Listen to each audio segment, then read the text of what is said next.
En Guinée-Bissau, la campagne électorale atteint son paroxysme. Le 7 novembre 2025, le président Umaro Embalo a présenté son manifeste politique quinquennal, offrant aux électeurs une vision détaillée de son projet pour l'avenir du pays. Devant une foule de militants galvanisés, le président Embalo a dévoilé un programme axé sur deux piliers majeurs, la consolidation de la paix et le lancement de grands projets structurants. L'enthousiasme est manifeste au sein de la base militante qui voit dans ce manifeste la promesse d'une poursuite des efforts de stabilisation. Cette ferveur est notamment incarnée par la célèbre artiste chanteuse Dulce Neves, figure de soutien qui a exprimé sa confiance inébranlable dans cette feuille de route. Muito bem, o projeto dele está muito bem. Et nous vamos continuar a apoiar. Il nous a présenté un excellent projet et nous allons continuer à l'appuyer pour faire le second mandat parce qu'il est l'unique président en Guinée-Bissau à avoir accompli un travail remarquable et avoir hissé le pays au sommet du monde. Donc nous allons continuer à soutenir le président Sissoko pour faire le second mandat.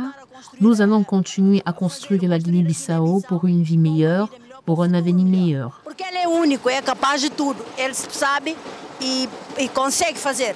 Promete e faz. Le manifeste du président Embalo met en avant l'exploitation des ressources minières comme chantier majeur pour la Guinée-Bissau. Le pays possède un potentiel considérable en bauxite et phosphate ainsi qu'en pétrole offshore estimé à 1,1 milliard de barils et le potentiel touristique ainsi que la transformation du pays en un hub logistique régional.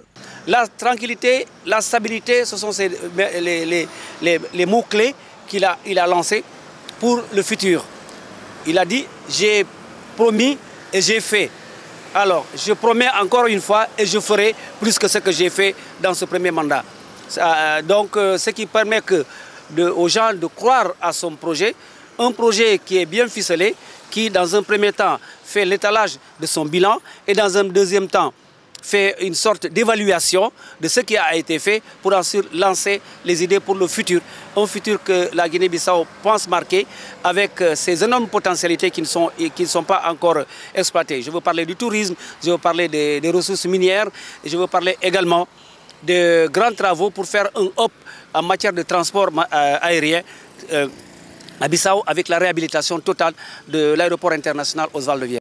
Rappel, près de 860 000 Bissau-Guinéens doivent élire le 23 novembre un président et 102 députés. 12 candidats, dont le chef d'État sortant, Umaro Sissoko Embalo, et son prédécesseur, José Mario Vaz, sont en liste pour la présidentielle, alors que 14 partis politiques ont présenté des candidats aux 102 postes de députés de la nouvelle Assemblée nationale.